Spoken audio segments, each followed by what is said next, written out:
Great. Thank you. Good evening, everyone. And I'd like to call to order the regular meeting of the Town Council of the Town of Clarkdale for Tuesday, March 10th, 2026 at 6:02 p.m. in the Clark Memorial Clubhouse. Roll call. Vice Mayor Hunsitter. Here. Councilmember Babbitt Pierce. Present. Councilmember O'Neill. Here. Councilmember Jones. Present. And please note that Mayor Prudhomme Bauer is here. We have a quorum. Item 3 under the agenda is public comment. The town council invites the public to provide comments at this time. Members of the town council may not discuss items that are not specifically identified on the agenda. Therefore, action taken as a result of public comment will be limited to directing staff to study the matter, responding to any criticism, or scheduling the matter for further consideration and decision at a later time. If you're interested in making public comment, I'll invite you up to the microphone to speak. You just need to state your name and if you're a Clarkdale resident. And if anybody's online, you just send a note in the chat and our town clerk will let you in to speak. So at this time, speaking is limited to 3 minutes unless it's determined otherwise by the council. So does anybody wish to make public comment? Anybody? Nobody's online? I don't see anybody jumping up to make public comment. So let's move on to item 4, which is reports. In the packet that was submitted ahead of time electronically, it's on our website. It's a brief summary of current events of the council, mayor's, vice mayor, and council members' reports. So I hope you had time to look at that. Item B, which is organizational reports, VVTPO, Verde Valley Transportation Planning Organization. Marnie. Thank you. So thank you, Madam Mayor and Town Manager, for joining us at our last meeting. It was part of the ADOT listening tour, and I thought it was a great conversation, truly about what do we want for the roads in our community? What is our hope for the future? What is working well right now? What is not working well right now? I haven't seen anything come out of that. I think they are very much still on their listening tour. And then I am hopeful that there will be some learnings that come out of that get shared back.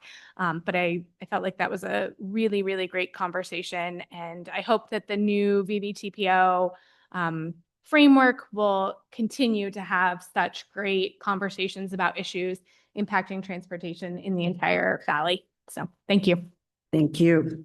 NACOG, Northern Arizona Council of Governments. We had our last meeting on February 26th. It was a regional council meeting and executive committee meeting, and I sent the documents out to you. Yes, she did. NAMWA, Northern Arizona Municipal Water Users Association. Meeting. Okay. TPAC, Transportation Policy Advisory Council. Marnie. Thank you. Yes. So we are gearing up for the regional priority projects list. And I'm sorry, I don't know the deadlines off the top of my head, but I know that Lou and Town Manager Guthrie were at the webinar. They have our projects on the list. I'm really excited that NACOG recognizes all the pressure that everyone is under. And so they are not asking us to write really big grant applications. They're saying, give us a bit about your idea. If we think it's good, we're going to ask you for more information so we can put it on the list. But if it's not even something we're interested in, we're not going to ask you to do all that work. Oh. And our effort is really just to get our Luke Lane project back on the list. So, but they are requesting, they're not rolling projects. We have to resubmit. And I think part of that is just because finances of so many projects have changed. And so they really want people to be sure about what they're requesting and not just rolling it over from the past. So I'm really excited to see how that goes moving forward.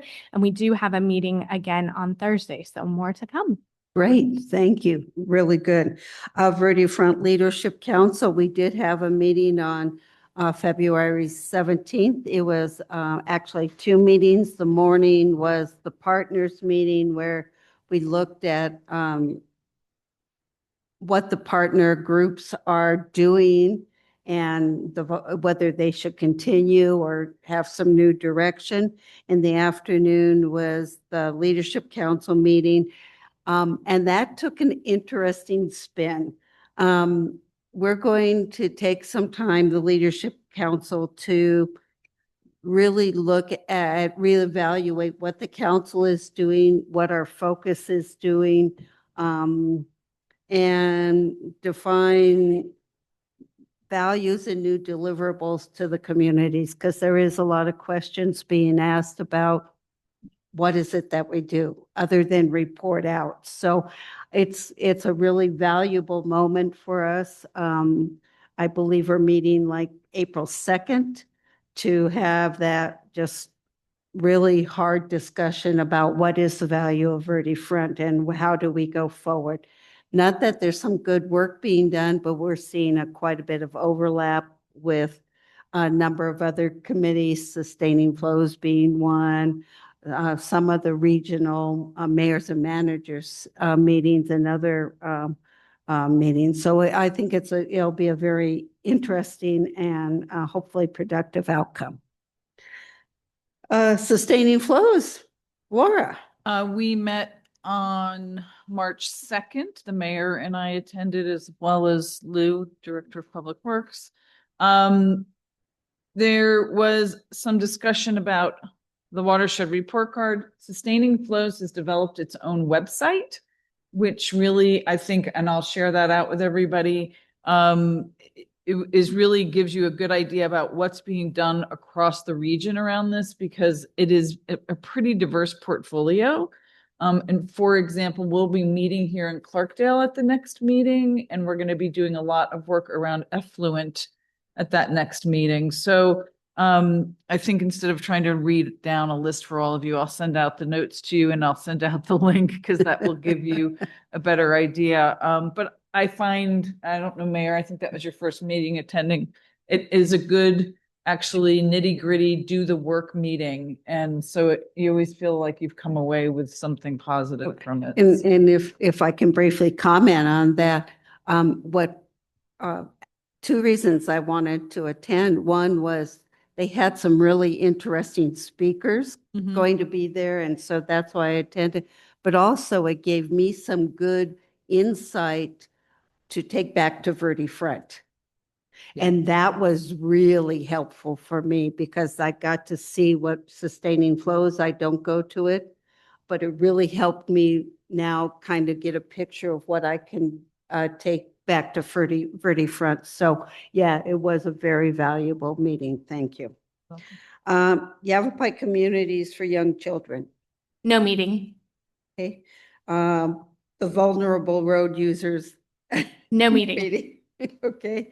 NACA Community Action Board. We met February 12th, which I think is since we last meet. I can't remember. The good news out of that is that the community service block grants and the low-income home energy assistance program, which are both programs that impact our community, those have been refunded or have been funded at their last year's level. I think there was a really great concern that those programs would get cut dramatically this year, but the good news is that they will continue to be funded.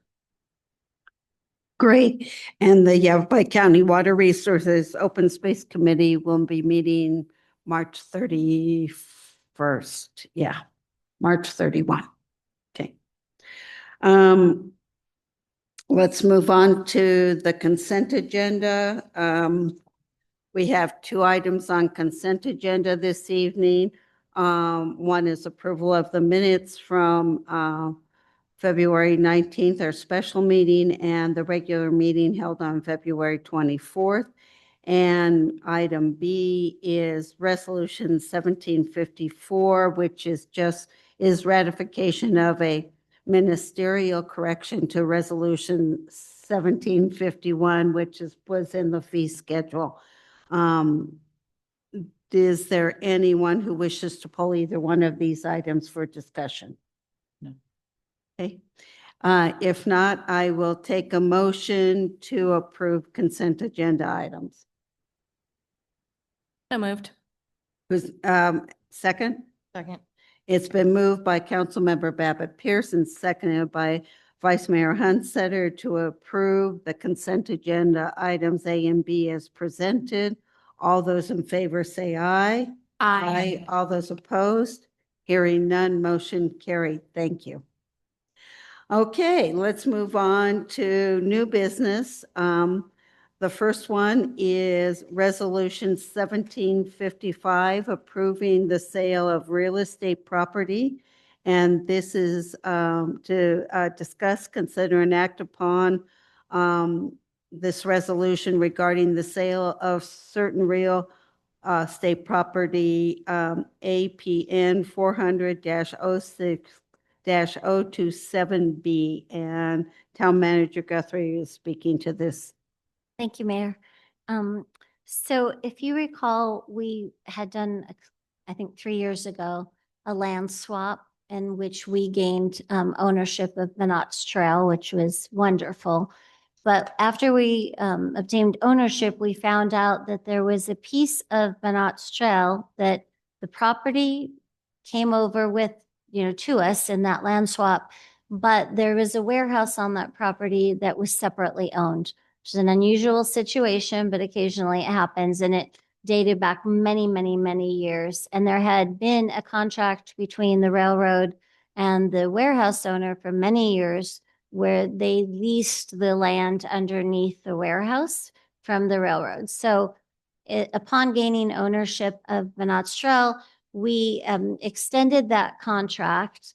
And then we came up with a renewal. And as you recall, we had to do some benchmarking because the price that was being charged for rent did not really meet standards for us in terms of the gift clause and in terms of, what was equitable in the community. So we had renegotiated that lease, but the owner of the warehouse had said to us, I really would rather just own the property. We had met with council and discussed that, but there was a lot of concerns about carving out any of the trail. Right. And we didn't want encroachment onto the trail property. And so, we shared that with them. They were still very interested with a smaller parcel size. So we gained approval from council to put out a request for proposal for purchase of that property. It was advertised in the Verde Independent newspaper twice on February 7th and February 14th. It was also posted on our website, as we do with all RFP or other solicitations. We did receive one bid for $36,000, which is about what we believed that the piece of land was worth based upon both the appraisal that we had done on Minot's Trail, but also the appraisal that we had done on that actual parcel. So, and it also included enough to pay for our legal expenses that led to this transaction. So based upon that, it is the bidder that of record was the owner of the warehouse, thank goodness, because that was something we were a little bit worried about. But, and I just wanted to mention as part of this, there's language in the agreement and the resolution that will cause, because this parcel number is actually the greater parcel. Yeah. So this will cause a land split. So this, and then it will be combined with the parcel that's owned by the same owner that's adjacent. But the resulting parcel will be legally non-conforming. That's in our agreement. That was something that was very important to them. And we've run that through legal and also community development, that there's comfort with that approach. So with that, I do recommend that council approve resolution 1755, approving the sale of certain real property and authorize the mayor, town attorney, and town clerk to execute all documents. Okay. Any questions for Town Manager Guthrie on this? I feel like we've talked this through a lot. Yes. Yeah, so we have talked it through a lot, but it's been in executive session. Yeah. And so thank you to the town manager for bringing this forward, for making sure that we have not been in violation of the gift clause, and for really helping clean this up for us and for the business owner. And that is why I kind of went on and on with the history because, real estate discussions typically are held in executive session. So I want to make sure the public was aware of kind of the history that led up to this and the very unique situation of us owning the land and this, quite old warehouse being there and that relationship had been in place for many, many, many years. So. Any other comments? No, I appreciate that also, and the fact that we were able to come to agreement that it wouldn't encroach into the Bonnards Trail. That's something I know that we had wanted. So I very much appreciate that that all worked out well in the end for all of this. And it's a win-win. Yeah, it's a win-win. Now it's a whole property, land and building. Somebody owns it, and we got some revenue from it. And that- that'd be legal access. So And from an gives legal economic access. development standpoint, now, a legitimate business can go in there and hopefully Right. contribute to. Right, right. So I appreciate all the work and all the input from council members through this process so that we got it done. So if there's no other questions, I'll take a motion. Madam Mayor, I move that council approve resolution number 1755, approving the sale of certain real property, APN 400-06-027B, and authorize the mayor, town attorney, and town clerk to execute all documents. Okay, is there a second? I'll second. It's been moved by Councilmember Jones and seconded by Vice Mayor Hunsetter to approve Resolution 1755, authorizing the sale of real estate property as presented. All those in favor say aye. Aye. Aye. All those opposed? Hearing none, motion carried. Yay, thank you so much for all of this. Okay, let's move on to item 6B, Resolution 1756, adopting a fair housing policy. Again, this is to discuss, consider, and act upon this resolution, adopting a fair housing policy, making known our commitment to the principles of fair housing, and describing actions we will undertake to affirmatively further fair housing. And this is amending the previous fair housing resolution 1734. So again, are you speaking to this? Yes, Okay. ma'am. Town Manager Guthrie is speaking to this topic. Thank you, Mayor. So the Housing and Community Development Act of 1974 requires that all applicants for community development block grant funds, which we're right in the middle of our process right now, requires us to adopt a fair housing policy. And we also have other requirements in terms of putting up posters and making information available to the public, which Charity and Scott work on together to make sure that we fulfill all of those requirements. So it's to declare, it's a national policy to prohibit discrimination in the sale, rental, leasing, and financing of housing or land to be used for the construction of housing or in the provision of brokerage services on the basis of race, color, religion, sex, disability, familial status, or national origin. So, I think, based upon all of our discussions in the housing master plan, I think we're all fully committed to those. So I really urge you to adopt this fair housing resolution so that we may move forward and fulfill all those requirements. But also, I think it's really wonderful to just say those things often. Okay, any questions for Town Manager Guthrie on this? We've seen this before, and it's what we readopt every year, but it's always good to remind ourselves that we have it. And with that, I'll take a motion. Madam Mayor, I move that we approve Resolution 1756, adopting a fair housing policy, making known our commitment to the principle of fair housing and describing actions we shall undertake to affirmatively further fair housing, amending the previous fair housing resolution 1734, and authorize the mayor and town clerk to execute all documents. Okay, is there a second to that motion? I'll second. Okay, it's been moved by Vice Mayor Hunsetter and seconded by Councilmember Babbitt Pierce to approve Resolution 1756, adopting a fair housing policy as presented. All those in favor say aye. Aye. All those opposed? Hearing none, motion carried. Yay, 2 down. Okay, and the last item on new business tonight is legislative update, and that's to myself and Town Manager Guthrie to speak to the topic. So do I give the news? Hoo-hoo! Okay. HB 4030-ACR 2052 looks like it is dead. Yes, it was, it was on COW today. It was on the COW agenda of the House. And I listened to it. They got to the item and they held it. And holding it in COW, and this, our Executive Director for League of Cities and Towns, Renee Julian, was there. He texted me and he said, it looks like it's dead for at least this year. We're crossing hands. He couldn't confirm it. It's going to take a little bit to confirm that, but he will get back to us, which means we did our work out there.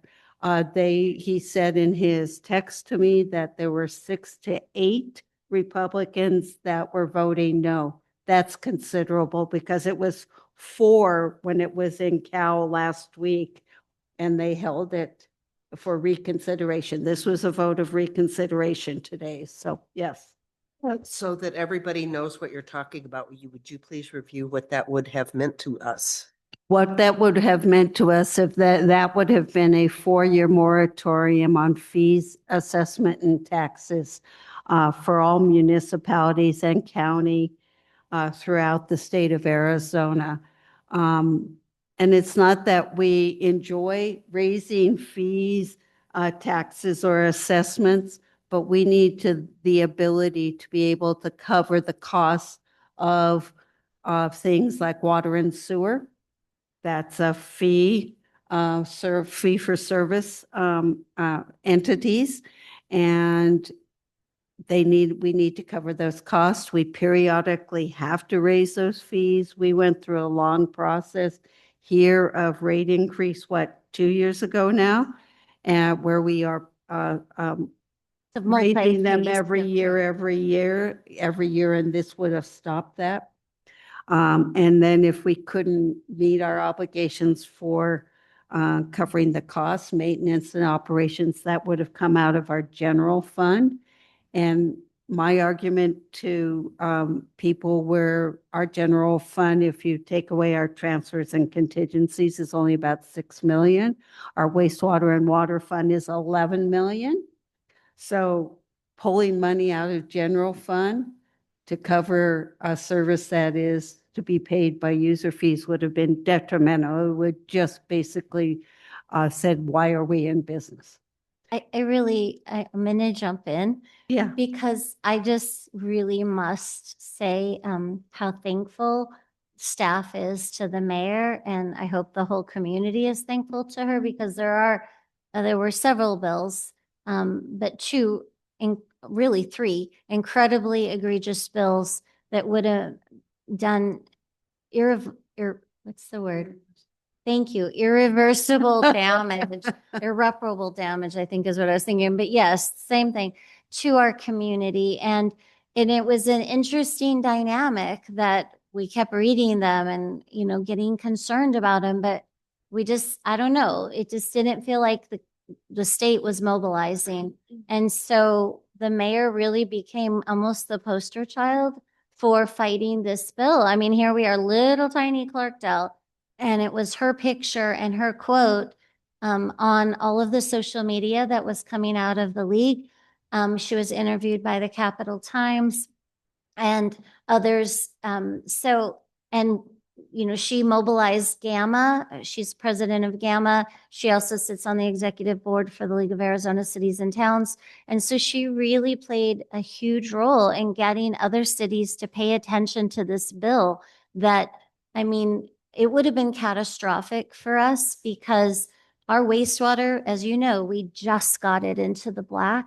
And if we don't continue with those rate increases, we can't meet regulatory requirements. And, I've shared all that with you guys. This is no surprise.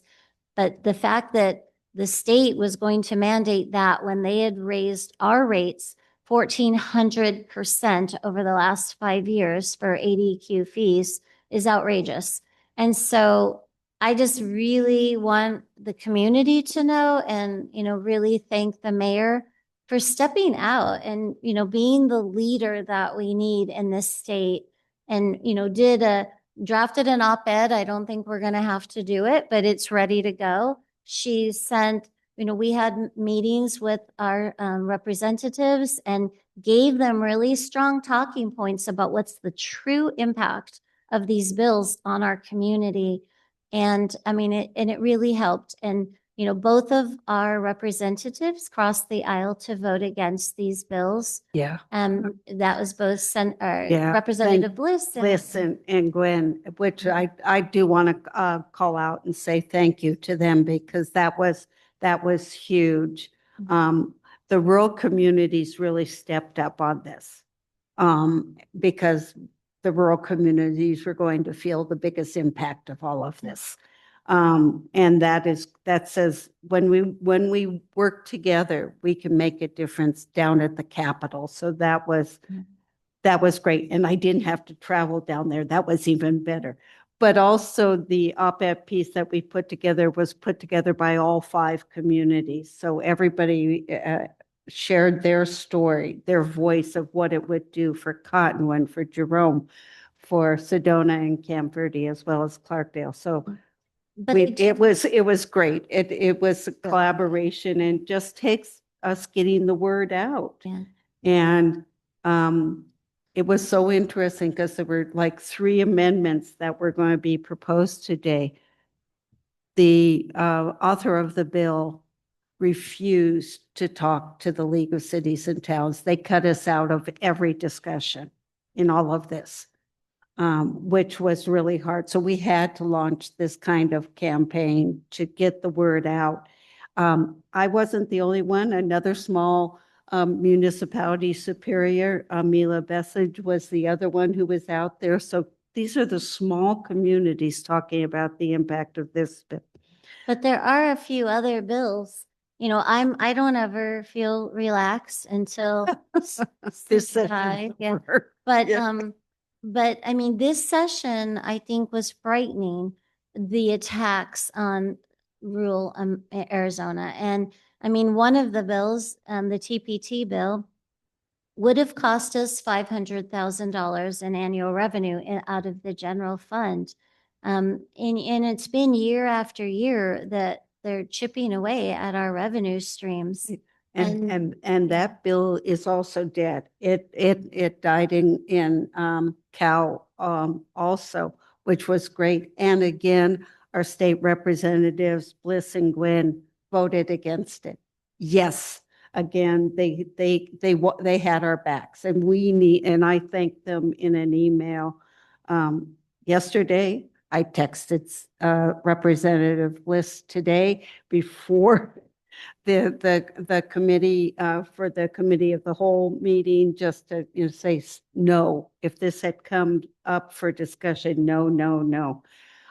So I appreciate the work we've all been doing and highlighting this for our town, because we sit here and we make these really good decisions. I think we've made good decisions. We're trying to do the best for our community. Our friends and our neighbors speak to us about all of this, what we're doing. And when those abilities for us to govern locally are being taken away, it hurts. It hurts. And just know that I'll fight for it any day. Anything else on legislative update? Is that enough? I mean, it was a very Nothing's- depressing session. It was, but understand, nothing is dead yet. We can say it's great at the moment. But as we know, what are some other mechanisms? Things like the strike all it could come back up The budget. because, or budget, some of this could get done in the budget session, understanding that there is no discussion on the budget happening right now. They're not even, they haven't opened the discussion. Supposedly, the 100 days is somewhere in April. Nobody thinks that's going to be met. The only saving grace is that it's an election year. They've upped the primary to the end of July, and guess what? All of them need to go back to their communities after March 23rd and start campaigning. So maybe that'll move things along so we get to sine die. They have not completed tax conformity yet with the U.S. changes in the U.S. tax code this year. That is also has to get done before the end of this session, deciding what to do. So That'll be an estimated $68,000 hit to our budget. if full tax conformity went into play. Was the food tax issue, where is that sitting? It died. It died. It Well- never made it out of committee. Yeah. But there is an item on this ballot, the next ballot but it really won't impact us because we already have it. So that item was more about, can people who don't have food tax add it and under what conditions? So we were really blessed. You know, that one, I don't know that we put as much effort in this session just because there were so many other things, but that one would cost us about $50,000 a year, but it would cost Cottonwood $5 million per year if they had done that, if it Yeah. had passed.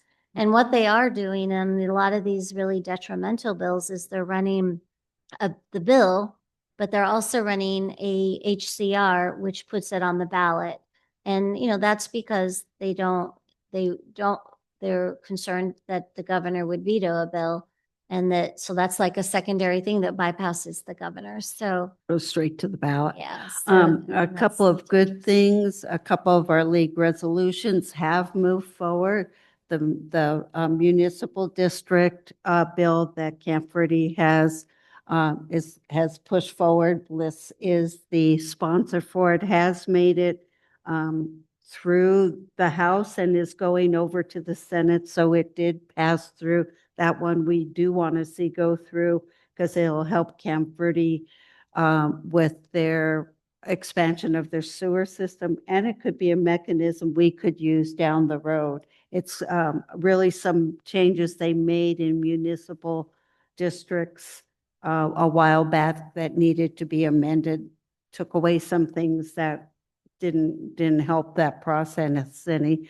On short-term rentals, they have bill number, I can't even remember, but it's just read your league update will be coming out.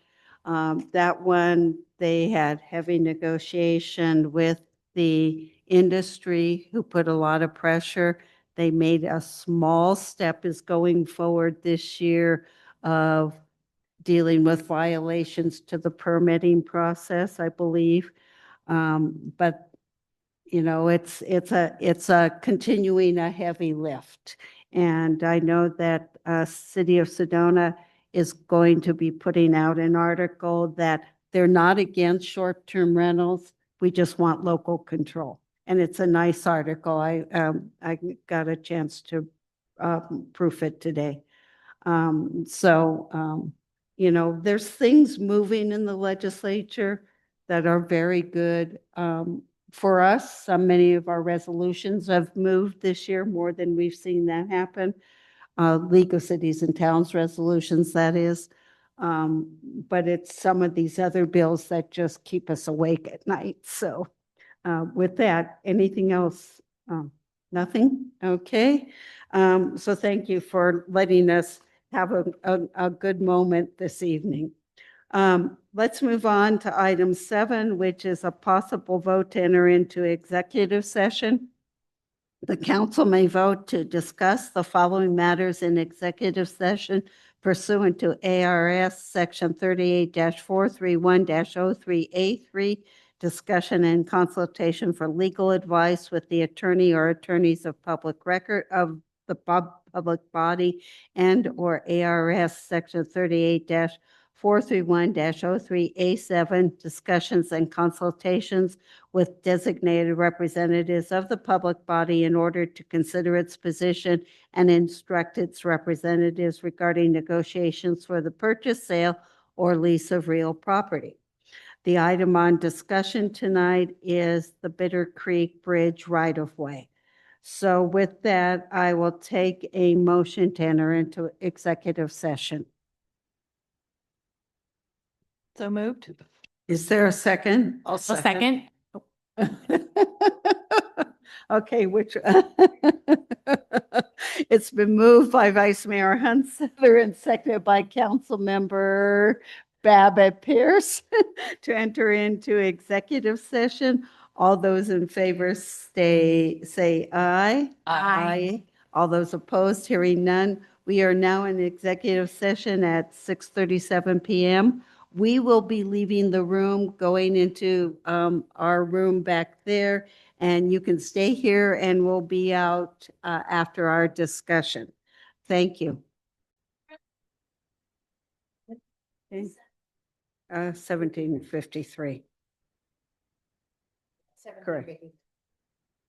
Okay, I'd like to note that the resumption of the regular meeting at 6:55 PM. We are back, whatever. The executive session is, we're here back in regular meeting. And with that, we have before us Resolution 1753, which is the Bitter Creek Bridge right-of-way. And this is for us to discuss, consider, and act upon this resolution regarding the Bitter Creek right-of-way. So any comments from everybody? I just want to note in public, thank you to Assistant Town Manager Anderson and his team and Town Manager Guthrie for getting this resolution and this right-of-way almost to the finish time. At least we can take the next step and get it done. So with that, if there's no other comments, I'll take a motion. Madam Mayor, I move that we approve Resolution 1753, Bitter Creek Bridge right-of-way. Okay, is there a second? I'll second. Okay, it's been moved by Councilmember Babbitt Pierce and second by Councilmember O'Neill to approve Resolution 1753 as presented. All those in favor say aye. Aye. All those opposed, hearing none, motion carried. Thank you, thank you, thank you. Future agenda items, I believe, Town Clerk Charity Brooks has put together what's kind of looking like what's up on the next council meeting coming up March 24th. Remember, we do have a meeting right after that at 4 o'clock, which will be a joint meeting of the Planning Commission and P&Z, and then we'll have one the following day also. And just want to say thank you very much for being very good about all of that, so we can get this all scheduled for our future agenda to get through our zoning update our recommendations. So with that, if there's no other future agenda items, I'll take a motion to adjourn. So moved. There a second? I'll second. Been moved by Vice Mayor Hunsucker and second by Councilmember Jones to adjourn the meeting at 6:58 PM. All those in favor say aye. Aye. All those opposed? Hearing none, motion carried. Thank you all very much. Thanks, everyone.